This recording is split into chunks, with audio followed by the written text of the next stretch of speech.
Your live interactive coverage with Good Day Maine will begin soon. Good Day Maine's Friday Favorites starts right now.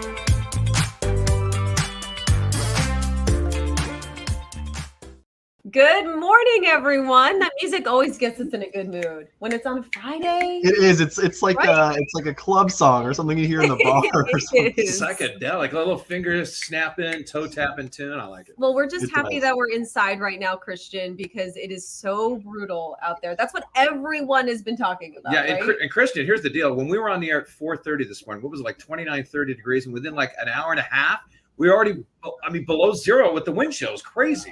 Yeah, it's really been crazy watching the drop this morning. I'm actually kind of thankful we came into work so early because walking out when it was 30 this morning, it just wasn't that bad. But when I went to get my Dunkin' iced coffee, yes, still iced coffee. What? You're a trooper. I mean, hey, it's 70 degrees in here. I'm pretending it's spring or something. But yeah, it took my breath away when I stepped outside a little bit earlier. Now down to about 8 degrees here in Portland. Not too far away from 0 degrees, and we'll be there by the time we get to this afternoon. So yeah, it is brutal, especially with the winds. The winds have just been really just making it so much worse out there. I think it'd be so much more tolerable without the wind, right? No, the wind was what gets you, especially when it comes to just that exposed skin. It feels awful. So, we're not recommending that people go outside, but if you have outdoor plans, people who are tuning in, let us know where you're watching from right now and if you have weekend plans and how you plan to maybe stay warm tomorrow. But as far as what the day is going to bring, Christian, those wind chills are going to keep dropping. They're going to keep dropping and to a dangerous level. I mean, these are wind chills that we don't see often or if at all. We are going to get close to threatening that all-time wind chill record in Portland, which is just so crazy to me, especially considering how mild it's been so far this winter. So this is the kind of wind chills today that give you frostbite in 5 minutes or less in some cases on unexposed skin. And yeah, here's a look at our current wind chills. They've been falling all morning. We're now down to -11 for the wind chill here in Portland, -13 in Freiburg, and I want to point out Mount Washington because that is just crazy, -81 on the top of Mount Washington. Oh my goodness. Just craziness. And let me ask you, what's the difference between -11 and like -30? It's all frigid, right? I feel like you would notice at least somewhat of a difference, right? I guess when it gets under 0, though, I mean, it's just painful cold no matter what, right? Yeah. Lisa's saying that she has to go to work later and she's watching from Pittston. So Lisa, tell us where you have to work. Hopefully it's not outdoors or anything like that. And make sure you give some extra time to heat up the car, right? Yeah, definitely. Hopefully those car batteries are starting today. Jackie also jumping in. She says, Portland, I have to go out to an event Saturday at 3 p.m., but the wind chill is supposed to get better by that time. And that is true. By tomorrow afternoon, still going to be brutally cold, just not as extreme as will be tonight and tomorrow morning. So, and Cheryl's asking, do you think we'll lose power?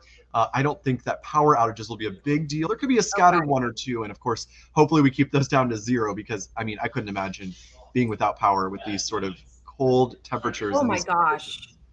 Yeah, and Mount Washington. You're heated by electricity. A lot of people I have heat pumps and that's it. So if I lose my power, I'm freezing my tail off. I'm coming into work, I guess, or coming to your place, kid. yeah, I guess so.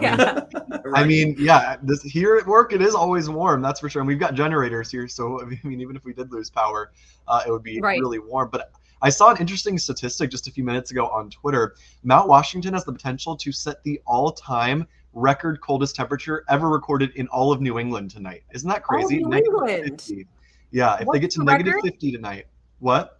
What's the current record? -47, and they're forecast to get to -50. So that's incredible. And so, okay, wait. So Jeff, you and I on air live today made a bet, and I'm trying to remember what we bet. It was a bet. I know. It's like, what did we do? It's like, we used to set the record straight. So the record temperature in Portland, wind chill, is -41. Wind chill. Yep. You think it's going to go above 41? I think we're going to miss it just barely. Yeah. I'm going to think it's going to be 40. We bet a copy on it. So I think we're going to break it. What do you think, Christian? I have a feeling that we'll either tie it or break it. I do. But my best bet is I think we'll almost definitely break the February all-time wind chill, which is -37. That's almost easy when we're talking about the numbers that we're going to see tonight. So I think we'll get to the upper -30s if we get into the negative 40s, that would be only the second time that's ever happened in Portland. So that would All be right, so we'll probably really find something out quite crazy. Saturday morning. Yeah, who won the who bet? gets the coffee? Exactly. Hey, you know, there's the boy. thing: if you're walking outside or working outside or what, hopefully you're not. Yeah. But you know, you got to cover up. And here's a lot of times people forget about like their ears, like the tips of their ears, their earlobes, and Right. things like that. You gotta cover up everything. So you're walking out like I guess a mummy or something. Like, Yeah. you gotta cover up. Yep, no skin can be exposed. And I even noticed this when I was on the weather deck. Like I was pretty covered up, but my face, it took a few minutes for it to warm back up when I got inside. Oh So my you want to make gosh. sure. I wouldn't even blame people for wearing the bank robber ski masks today. I mean, I feel like Totally. totally understandable if you walk into a store wearing that. Just don't walk into a bank wearing those. No, probably not Yes. a good idea. A few shout outs. Want to say hi to Troy, who's watching from Augusta. And hi, Dee. Thank you so much for tuning in. We appreciate you. And so we also want to know, what's cooking? What's cooking this weekend? Because I feel like when it gets really cold, people want to stay inside all weekend. What is your favorite comfort food or drink for the cold weather? So let's pull this up. We have this poll up right now, so you can go vote. And by the way, Katie's been talking about is how she can't wait to go grocery shopping, so she can buy stuff to cook all weekend long. That's with this my big comfort food. plan. That's what I do. It's like hunkering down. It's kind of like when a blizzard, is in the forecast. So we have the options here: super stew, chili, casserole, crockpot meal, or hot chocolate. Soup and stew is in the running in the lead right now. You just can't go wrong with a nice hot cup of soup on a cold winter's day. Maybe a grilled cheese and a tomato soup. That's always a sounds classic. nice. I'm gonna have to go with Team Chili. I mean, I like putting a little guacamole on there. And here's the best thing about chili. What I like to do with the chili is I take some tortilla chips and dip it in there. Oh yeah, or totally. I pour the chili on top of some chips on a plate. Have you ever had chili like fries? Oh, those are good really too. Yeah, we can come up with anything. We were thinking about maybe trying a chicken enchilada soup tomorrow. Yeah. So, I know. Katie, that sounds amazing. I love a good tortilla soup or chicken, some sort of Mexican soup. That just sounds so good. Christian, what you're saying, hint, it'd be great to try some Monday morning. And Katie, if there's not a cup on my desk Monday mornings, we're gonna have some problems. And Troy says having breakfast at Dunkin'. Now, hot coffee, I think is what hot coffee. But Christian, I love it. I love that you went with the iced. It's a lifestyle and a dedication, okay? Yep. Tried and true. All right. There's another question: hot coffee or cold coffee for people too. So I know. So let us know if you're team hot or team cold, or if it depends on the temperature. Well, what about you? I'm team hot right now with this cold weather out there. It depends on the day for me. Today I was like, okay, it's gonna be like 0 degrees, and then the wind chill. I'm gonna go with hot, but. You know what? Tomorrow morning, I might make a hot coffee. I have an espresso maker at home. I might whip that out and make a nice hot cup of coffee. Claire's not thinking about coffee. She's talking about cooking some stew. Huh? Look at that. Love that. Yeah. Claire is making some beef stew. I love a good slow cooker beef stew, something you put in there all day. Yes. All off the bone. Oh my God, that just sounds so good right now. That's the best thing about it is when you come home, like you put it in the morning, when you come home. Oh yeah. Oh man, it smells so. It doesn't even matter what you're cooking. It smells good. It's like no effort. You just put it in there, and here's one from Kyle: fish and chips. Okay. Any hot food, I feel like it's game. For this kind of cold. Pizza. I mean, I could go with a nice hot slice of pizza. Oh yeah. When it gets this cold too. I mean. Well, what are you cooking this weekend, Kristen? Because we're all about cooking, huh? Right. I don't know how much cooking I'll be doing. We'll see. But I really wanted to make some enchiladas. Katie was talking about her soup that she wants to make. I haven't made enchiladas in forever. A nice baked enchilada just sounds so good. I'm definitely going to be running the oven for something this weekend. Yes. Because it'll help to warm up the apartment too. And my windows are a little drafty, so I'm a little worried about tonight with those negative temperatures and the winds. Hopefully it doesn't get too cold in my apartment. If not, I'll sleep in a coat or something. Well, you know what I think I'm going to do too is not just make some chili in a slow cooker, then to keep that oven on, a little banana bread, and then just maybe do baking all day. And some brownies. Keep that oven on for like 3 or 4 hours. Yes, as long as there's leftovers for us. And warm up that house, baby. Brownies sound great. Before we move on, good question from Michael. He's asking about how the cold conditions will affect the ice fishing conditions. I mean, I imagine they're going to help, Christian. Oh, absolutely. Michael, great question. Yeah, definitely going to help. I mean, I feel like many lakes that have open water today, or at least had it yesterday, will not have open water by tomorrow. Now, the wind may make that a little bit messier in some spots, but places that already have a thin layer of ice and won't see wave action will likely see that ice expand. I bet you after this weekend, even with somewhat milder temperatures next week, I bet that a lot of lakes will now be safe for ice fishing after this brutal weekend. So Sunday, that's when you want to go because you don't want to be sitting out on that ice tomorrow. I mean, And by the way, Michael, we want to see pictures when you catch a fish too. Oh, that'd be great. All you anglers out there, right? We show them on a morning show. Yep, exactly. Definitely. Yeah. A nice, beautiful rainbow trout or something. Oh, yeah. Yummy. That sounds like delicious. So, Christian, we're going to check back in with you in a few minutes, and we're going to have a couple more stories that are getting a lot of clicks and a lot of buzz this week. All right. So we'll check back in with you in a moment. All right. Sounds good, you guys. All right. So this is the other story that everyone's talking about. What's that? Who's that? Tom Brady. Look how young he looks in this. I want to know when this B-roll. Doesn't he look so young there? That had to be after beating the Rams down in New Orleans in that first Super Bowl, maybe. So Tom Brady announcing he's retiring. This happened 2 days ago or 3 days ago? Yeah. And I feel like it was deja vu because we heard that last time. And apparently it was the same. Somebody brought it up when I was listening to All Sports Talk. It was on the same date last year. No way. Same exact day. February 1st. Oh, wow. I didn't know that. So, I mean, this is one of those things where it's like, I was kind of surprised, but not surprised. Right. He talked about how he wanted to keep playing. And I thought that there's so many teams looking for veteran quarterbacks this season. You have the Dolphins, the Niners are looking for a quarterback, and the Raiders. And I honestly thought Tom Brady would play one more season. And this is what I was thinking. He grew up in the Bay Area, and he grew up a huge Joe Montana and San Francisco 49ers fan. 49ers have 3 quarterbacks are hurt. Right. And so I'm thinking, and some of these guys might not be ready until like mid-season.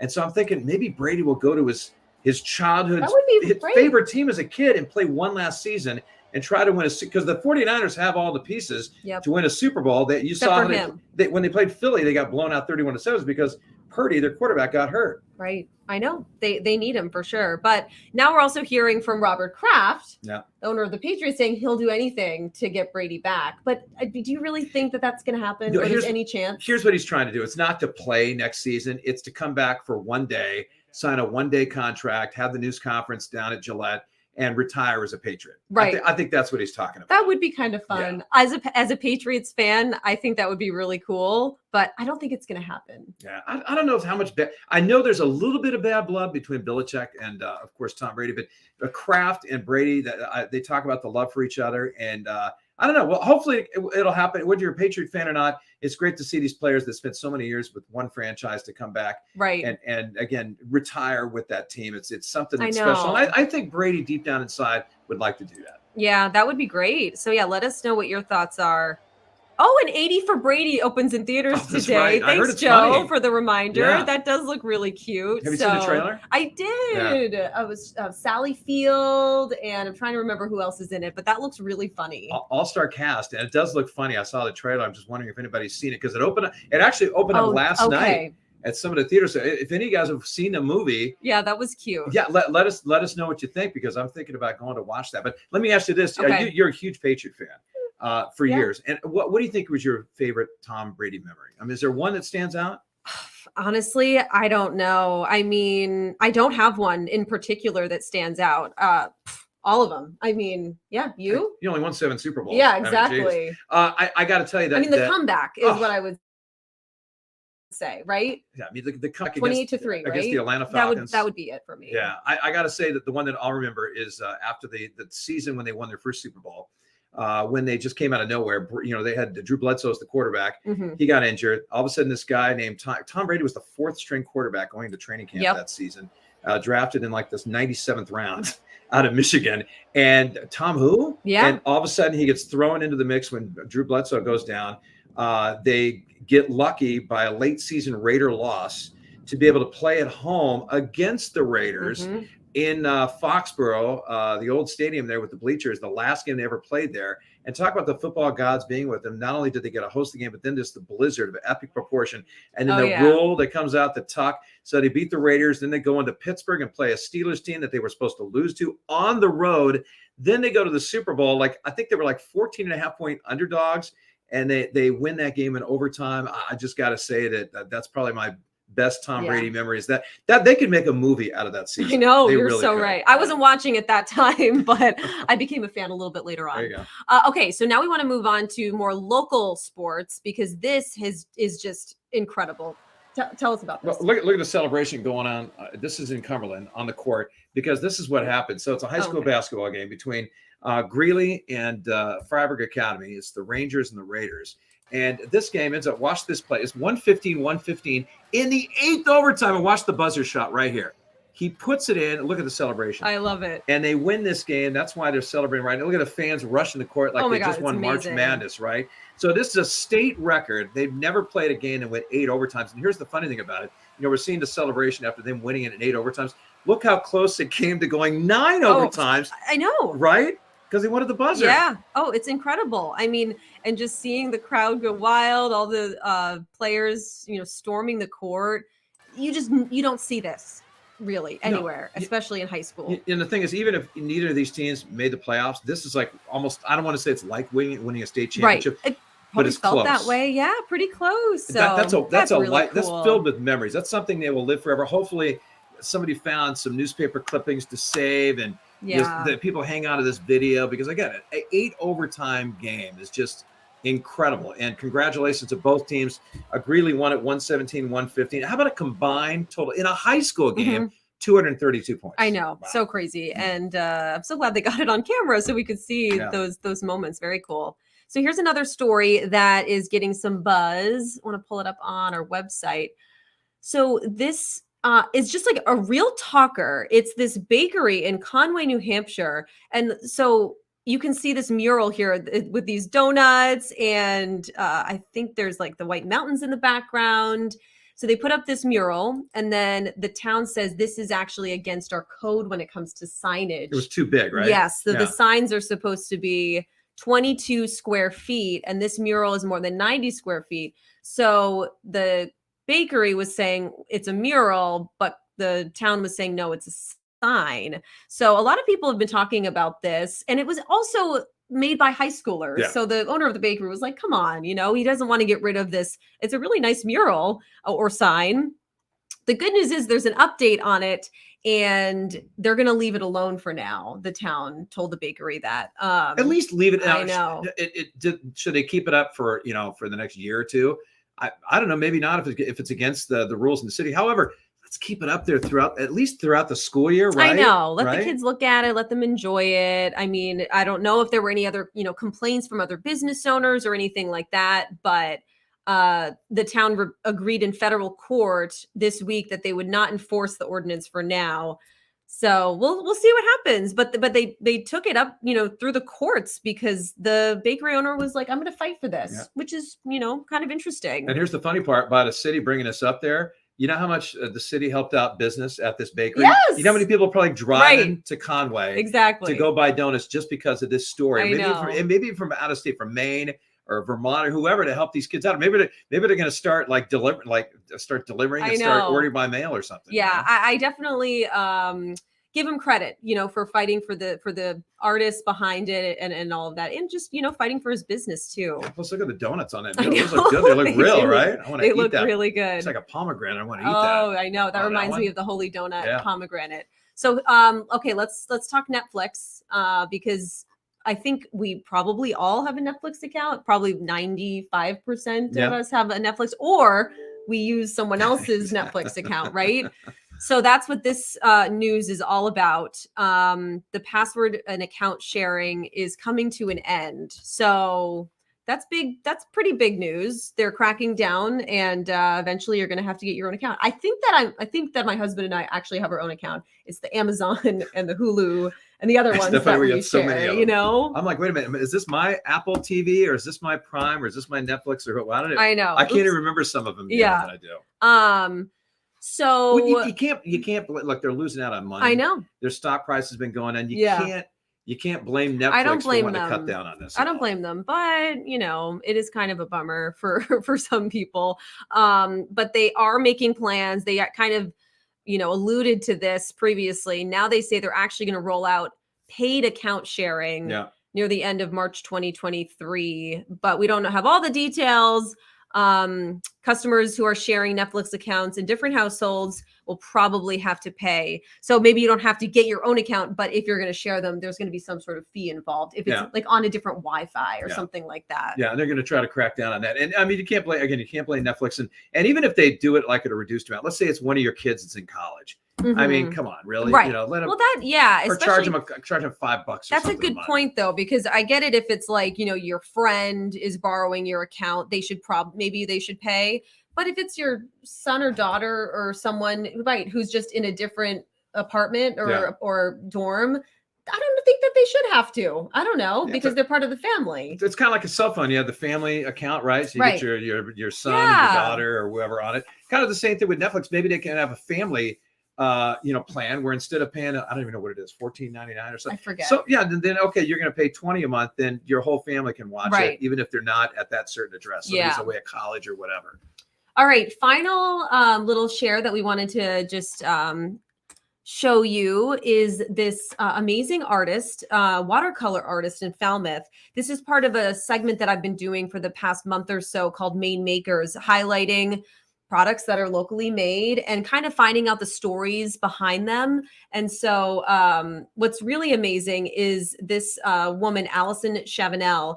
She didn't start painting until she was 31, a little bit later on in life, but both of her grandmothers were artists and she was kind of inspired. She started watercolor paint on her grandmother's notepads and it kind of took off. She decided to start making, here, I'm going to pull up the website actually. She started making things like quilts and stickers and greeting cards. And I mean, the products are incredible. And so the Emmy and Ollie is her company and it's named after her two sons, Emerson and Oliver. And aren't those so cool? And it's all like Maine inspired and her greeting cards are really funny. She has one that I love. What would Dolly do? Oh, that's great. A dad's guide to self-care. Look at that. A bathroom, a phone, in 45 minutes or more. So she said she kind of likes how like the balance of, you know, the soft blankets, but also like her sort of sarcastic humor. And she has some great stickers too. So I just thought her story was really cool. She ended up actually this was a side hustle, and she ended up getting laid off while she was 7 months pregnant. And then she was like, okay, like, what am I going to do now? I guess I'm going to go full throttle on my business. And she's seen it taken off. Her products are now in 100 stores. And look how great. I mean, talk about like quintessential Maine. You've got like the bean boots, the lobster traps. I just think it's really cool. And these are the stickers, right? These are the stickers. I cannot believe, I had a friend of mine that owns like a memorabilia store, souvenirs in Portland, in Freeport. I cannot believe how much, how many stickers are bought, because people like to put them on their water bottles. Cooler. Yeah, we put them on our Yeti cooler, and we collect them. Yeah, from like shops like this, or our favorite breweries, things like that, and favorite businesses. Yeah, that's like the latest thing. Like they put them on their stickers on their laptops. I see people, but the stickers are huge, and I think it's a great story. Like, can you imagine? Like this is a perfect example of how things work out for the best. Oh, exactly. Right. It's like, you're like, oh my gosh, you just got laid off. And then all of a sudden you just start doing this just for fun, make a little bit extra money. Now it's turned into a career. I know. It's incredible. So you can watch the story right now on our website on WGME.com. Just a kind of a feel good story. And she's doing great work. And you can also check out her website, Emmy and Ollie. And like I said, she's in a bunch of stores too. So just kind of a nice note to end the week on, I feel like. Yeah. And, you know, I don't know if I was more impressed with the talent of her art or the fact that you were able to type in the website name and talk at the same time. Oh, thank you. I was like, man, I'm watching that going, how did she do that? Yes. I'd have to stop talking just to figure out what I'm doing. Man. All right, let's bring Christian back in. Christian. Hey. Okay. Now to something not as beautiful, but a little colorful there as we see the pinks. We've been talking about our wind chill map, and this is sort of the theme of the day. Yeah, that's right. And I do want to go through a couple of the things we're going to see as we head into tonight. And you can actually see in the mountains that there's no color showing up. It's because it's so cold. It's almost off the scale there. So yeah, it is very cold everywhere. Wind chills now dipping into the -20s in many areas. So Wow. let's get a look at our current wind speeds. I think this has been very impressive too. 99-mile-per-hour winds right now on Mount Washington. It's very easy to see why they have -81 wind chills there. Sanford too, 43 miles per hour in Sanford, 30 miles per hour in Portland. And normally when we see such potent Arctic air like this, it doesn't come with such strong winds. And that is why today is such an issue and why frostbite is such a concern, because those winds going to be so strong out there all through the rest of the day today and into tonight as well. So let's look at our temperatures. Yeah, we're going to be below 0 by the late afternoon. And then look at tonight. I mean, negative teens out there. Our lows will be the coldest we've seen in about 5 years in southern Maine. And that doesn't even factor in the wind. The wind, these temperatures have really never been seen, or close to never been seen here in southern Maine. So for tonight, -16 in Portland, coldest since 2018, -17 in Windham, -20 in Lewiston, just so cold. Yeah, negative the 20. temperatures. And these are just it doesn't factor in the wind. Now let's show the wind factored in with those temperatures. And I just want to show you tonight when the wind chills are at their peak. Wow. It is just going to be wild how cold it is going to get. Yeah, -40 to -60. Man, you know what's really funny, Christian? You probably couldn't see this when you were talking about some of the wind chills and everything. I kind of snuck a peek at the 2-shot we have on these boxes. Right, Katie and I were both shaking our heads at the same time. Like, are you kidding me? But yeah, I mean, this is just incredible. That -38 you see there on the map in Portland, that would break the record for all-time coldest February wind chill. And just 2 or 3 more degrees, and we've got the all-time one. Wow. So we'll have to see who wins this bet you guys have on Monday. I'm very curious to see what will happen. I cannot wait. I hope I wake up Saturday morning with a text from you saying coffee's on me on Monday. What kind of latte do you want this time? Yes. I owed you because the Pats lost, and so I owed you a coffee. There you go. Hey, also, here's something else we were talking earlier today. We have a blizzard warning in some areas of Maine too, right? Right. Yes, that's true. In Aroostook County, we have a blizzard warning in place because even though it's going to be sunny up there, the winds are blowing around all the powdery snow that's on the ground and reducing visibility to 0. So if you're heading to far northern Maine, that's another added component with wind chills down to -65 potentially in Aroostook County, and a blizzard as well. So wow, they are really just bearing the brunt of that Arctic blast. Just truly unbelievable how potent this cold is, and comparing to how mild this winter has been too. It's just really incredible, especially only for 2 days and then back to fairly comfortable weather by Sunday. Yeah, so I'll show you our wind chills as we head into Sunday here. And look at that, Sunday morning wind chills back in the 20s. Not all that bad. It'll feel like summer here after that brutal cold here today and tomorrow. So yeah, just 2 days, but those 2 days, they're gonna hurt. And here's a look at our weekend forecast. If you plan on doing anything outdoors, well, I'd save it to Sunday if you can, because it's just so crazy to me, like that we're having highs in the single digits 2 days in a row, and then close to 40 on Sunday. I've never seen it. Yeah, I've never seen it like that. And just a reminder for everyone, we do have resources on our website, how to avoid frostbite, how long it, takes to set in, and hypothermia, and the warming shelters that are available. There are dozens of them. So we have a lot of resources, and, keep your pets inside if you can for as long as you can. Yes. So it's just hunker down, really, is ultimately what we should do. I feel for all the dogs out there the next couple of days. Yeah, be careful with the pets and all that. Hey, one other thing we wanted to talk about, coming up next week, it's Super Bowl week, right? Yes. And so all week long on Fox 23 on Good Day Maine, between 8 and 9, we're going to be having live shots from Arizona with the Super Bowl. We're going to have different segments to promote it. We're going to show you, how to make the best wings. And I know you're a wing fan, right? Oh, yeah. And we're going to continue the debate whether wings are better with ranch dressing or blue cheese. Blue cheese. There you go. Blue cheese, and then also we're going to talk with our good friends over at Q97.9 about how important the halftime show is for the Super Bowl and for the performers, and what their favorite artists are. And then also we have Joe Palmieri from the Big Jab. He's going to talk. We're going to put the X's and O's down and give us our thoughts of who's going to win the game as well. So a whole week of celebrating the Super Bowl, because you can watch it on Fox 23 a week from Sunday. And what were you going to say, Christian? Oh, I was just saying, Jeff, are you going to be in Arizona for the Super Bowl? Are you going to be the one live from Arizona? Wouldn't that be I nice? wish. Huh? Think about that right now. That sounds Think really about those nice. temperatures for that Super Bowl. I mean, know. it's going to be a toasty one, I bet. Oh, that's gonna be nice. Hold on a second. Let me talk to station Okay. management. Not the big no. No, it's a big no. All right. Well, Thank thank you guys, everyone, for tuning in. Please stay safe today and tomorrow, and stay warm. And we'll be with you on Monday morning, starting at 4:30 on CBS 13. Have a great weekend. Have a great one, everybody.